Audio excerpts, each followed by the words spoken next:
अरविंद केजरीवाल इस वक्त राजनीति के भंवर में फंसे हैं। उनकी पार्टी तो फल फूल रही है, लेकिन दिल्ली में जैसा वो चाहते हैं वैसा नहीं चल रहा। जिस कांग्रेस को उखाड़कर वो दिल्ली की सत्ता पर काबिज हुए थे, वो अक्सर कांग्रेस उन पर हमलावर रहती है और वो भी बीजेपी के साथ साथ कांग्रेस पर हमलावर हैं। लेकिन देखते ही देखते कुछ ऐसा हो गया कि केजरीवाल चाहते हैं कि कांग्रेस उन्हें सहारा दे, लेकिन कांग्रेस ने इस बात से इतर केजरीवाल के गुनाह गिनवाने शुरू कर दिए। तो मतलब साफ है कि केजरीवाल को केंद्र के अध्यादेश के खिलाफ कांग्रेस का साथ चाहिए, लेकिन कांग्रेस ने साफ इनकार कर दिया। इनकार ही नहीं, कांग्रेस से केजरीवाल के गुनाह भी गिनवा दिए हैं। मतलब वो गुनाह जो कांग्रेस की नजर में केजरीवाल ने गुनाह किए हैं, लेकिन इन गुनाहों से आज दोनों की पोल खुलेगी।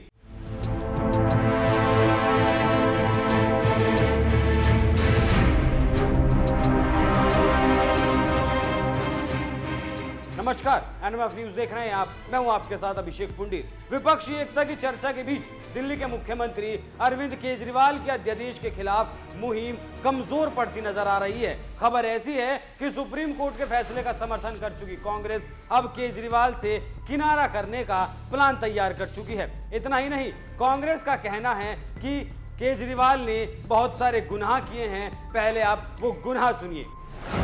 राजीव गांधी का भारत रत्न वापस लेने का प्रस्ताव।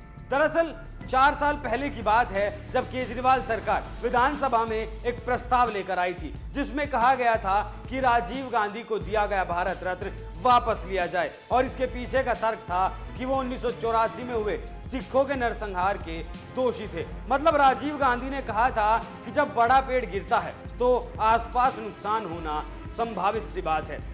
इसी बात को लेकर आम आदमी पार्टी ने दिल्ली की विधानसभा में प्रस्ताव पेश किया कि खबरें ऐसी भी आई थी कि उस प्रस्ताव को खड़े होकर सर्वसम्मति से पास भी कर दिया गया था। लेकिन कुछ ही देर बाद आम आदमी की सरकार बैकफुट पर आ गई। पहले आप देखिए विधानसभा में क्या कहा गया और फिर सुनिए आम आदमी पार्टी का क्या कहना था, उसका स्टैंड क्या था। सिख कत्लेआम 1984 को औचित्य साबित करने वाले तब के तत्कालीन प्रधानमंत्री राजीव गांधी, जिनको भारत रत्न का अवार्ड देकर नवाजा गया, केंद्र सरकार को वो अवार्ड वापस देना चाहिए व इससे संबंधित तुरंत कार्रवाई करते हुए कदम उठाने चाहिए।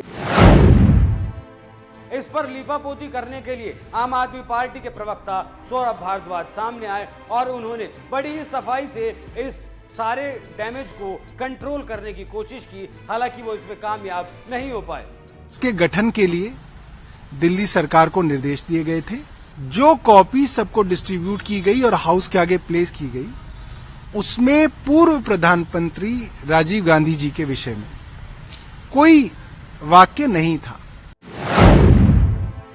हालांकि इस प्रस्ताव पर खुद को बचाने के लिए आम आदमी पार्टी ने इसका सारा दोष अलका लांबा पर मढ़ने की कोशिश की, जो उस वक्त आपकी विधायक थी और वो कांग्रेस का साथ छोड़कर आम आदमी पार्टी के साथ आई थी। अलका लांबा की पार्टी सदस्यता को रद्द कर दिया गया था। अलका लांबा ने उस वक्त ट्वीट किया था, आज दिल्ली असेंबली में प्रस्ताव लाया गया कि पूर्व प्रधानमंत्री स्वर्गीय राजीव गांधी जी को दिया गया भारत रत्न वापस लिया जाना चाहिए। मुझे मेरे भाषण में इसका समर्थन करने के लिए कहा गया था, जो मुझे मंजूर नहीं था। मैंने सदन से वॉकआउट किया। अब इसकी मुझे जो सजा मिलेगी मैं उसके लिए तैयार हूं।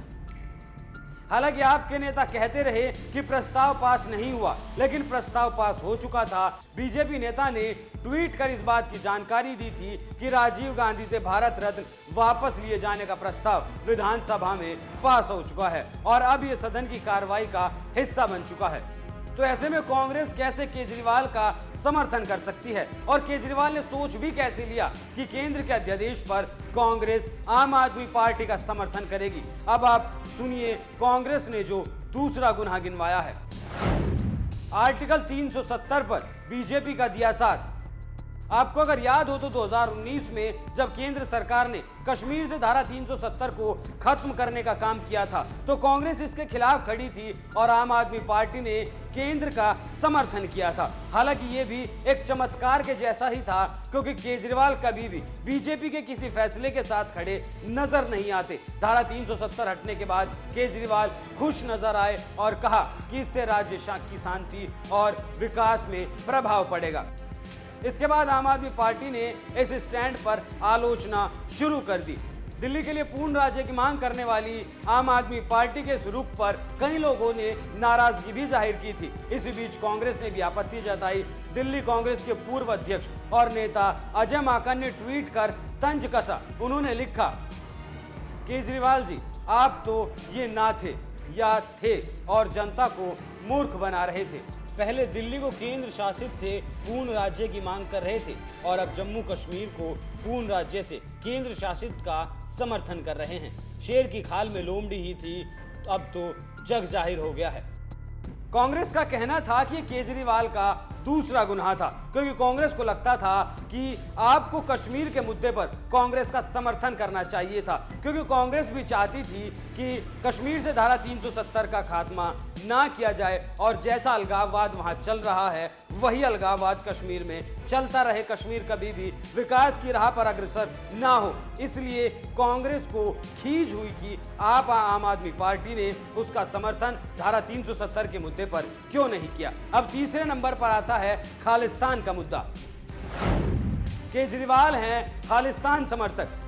कांग्रेस का आरोप है कि जब से पंजाब में आम आदमी पार्टी की सरकार बनी है तब से पंजाब में खालिस्तानियों की घटना बढ़ गई है। तो ऐसे में बात अमृतपाल सिंह की हो या फिर गुरपंतवंत सिंह पन्नू की, खालिस्तानियों की गतिविधियों में तो इजाफा जरूर देखने को मिला था, लेकिन हमने देखा था कि पन्नू ने सीएम भगवंत मान तक को धमकी दे डाली थी कि अगर उन्होंने तिरंगा फहराया तो उनके ऊपर हमला किया जा सकता है, जिसके वो जिम्मेदार खुद होंगे, क्योंकि खालिस्तानी तिरंगे का सम्मान कतई नहीं करते, ना ही ये तिरंगे को मानते हैं। और कुमार विश्वास भी, जो कभी केजरीवाल के साथ ही रहे थे, उन्होंने भी केजरीवाल पर खालिस्तान का प्रधानमंत्री बनने का आरोप लगाया था। कुमार विश्वास ने क्या कहा था उस वक्त, वो भी सुनिए। समझना चाहिए कि वो स्टेट नहीं है, वो एक इमोशन है। मैं सदा कहता हूं पंजाब कोई राज्य नहीं है, पंजाब एक भावना है, पंजाबियत एक भावना है पूरी दुनिया में। ऐसे में एक ऐसा आदमी जिसने एक समय में मुझे ये तक कहा था, जब मैंने उसको कहा कि ये जो फ्रिंज एलिमेंट है, जो अलगाववादी संगठन है, जो खालिस्तानी मूवमेंट से जुड़े हुए लोग हैं, इनका साथ मत ले पिछले चुनाव में, और उसने कहा था कि नहीं हो जाएगा, चिंता मत कर। और कैसे चीफ मिनिस्टर बनेगा तो उसने उसका फार्मूला भी बताया था कि ऐसे ऐसे भगवंत को और फुल्का जी को लड़वा दूंगा और मैं पहुंच जाऊंगा। और आज भी वो उसी पथ पे है, मानो मत मानो, और नहीं भी है तो वो पपेट बिठा लेगा, कोई कुछ कर लेगा वो कुछ काम।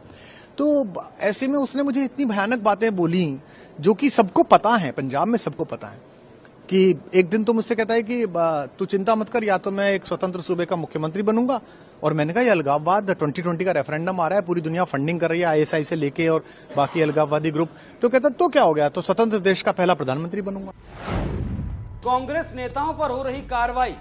कांग्रेस का यह भी कहना है कि जब से पंजाब में आम आदमी पार्टी की सरकार बनी है तब से कांग्रेस के नेताओं पर जबरन कार्रवाई की जा रही है। कांग्रेस का कहना है कि पिछली सरकार में की गई नियुक्तियों को टारगेट किया गया। कांग्रेस की सरकार में जो मंत्री रह चुके हैं उन्हें भी टारगेट करने का काम किया जा रहा है आम आदमी पार्टी की सरकार में, क्योंकि कांग्रेस को उखाड़ कर ही आम आदमी पार्टी ने पंजाब की सत्ता संभाली थी। कांग्रेस को भ्रष्टाचारी बताया। अगर आपको याद हो तो अरविंद केजरीवाल ने जब अन्ना हजारे के साथ मिलकर धरना प्रदर्शन या अनशन शुरू किया था, उस वक्त केंद्र में भी कांग्रेस की सरकार थी और दिल्ली में भी कांग्रेस की सरकार थी। कांग्रेस को देश की सबसे भ्रष्टाचारी पार्टी बताकर और खुद को सबसे ईमानदार बताकर केजरीवाल ने खूब प्रचार किया था। सैकड़ों हजारों बातें बोली गई थी। दिल्ली की जनता में एक अलग उत्साह भर दिया गया था। कहा गया था कि शीला दीक्षित की जांच करवाई जाएगी, उन्होंने जो दिल्ली के विकास के नाम पर घोटाले किए हैं उनकी जांच की जाएगी, लेकिन ऐसा कुछ भी नहीं हुआ। ऐसा करेंगे वैसा करेंगे, तमाम वादे किए गए थे, लेकिन शीला दीक्षित के खिलाफ, उनके भ्रष्टाचार, कथित भ्रष्टाचार के खिलाफ एक कदम तक केजरीवाल सरकार के द्वारा नहीं उठाया गया। 9 साल हो जाने के बाद भी आज केजरीवाल तमाम घोटालों में फंसे हैं। करीब दर्जन भर घोटालों में केजरीवाल का आम आदमी पार्टी सरकार पर कथित घोटालों में उन पर आरोप लगे हैं और जांच चल रही है। दिल्ली के डिप्टी सीएम रहे मनीष सिसोदिया जेल में हैं, उनके मंत्री सत्येंद्र जैन भी घोटालों के मामले में ही जेल में हैं। लेकिन अब विपक्ष का साथ मांगते फिर रहे हैं केजरीवाल। अब केजरीवाल के लिए भ्रष्टाचार कोई ज्यादा बड़ा मुद्दा नहीं रह गया। अब खुद उनकी पार्टी भ्रष्टाचार के दर्जनों मामलों में घिरी है और डिप्टी सीएम खुद जेल में है।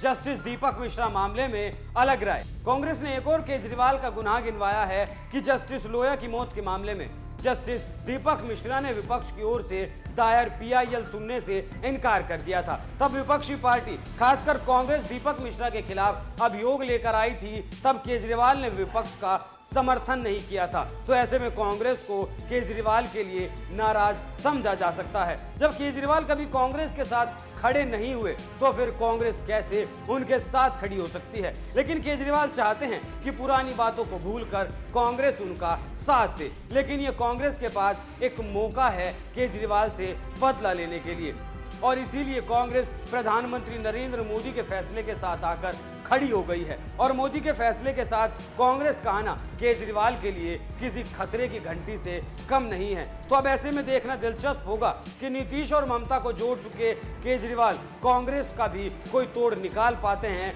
या फिर एक बार फिर से मुंह की खाते हैं। आप इस खबर पर क्या राय रखते हैं, हमें कमेंट कर जरूर बताएं। नमस्कार।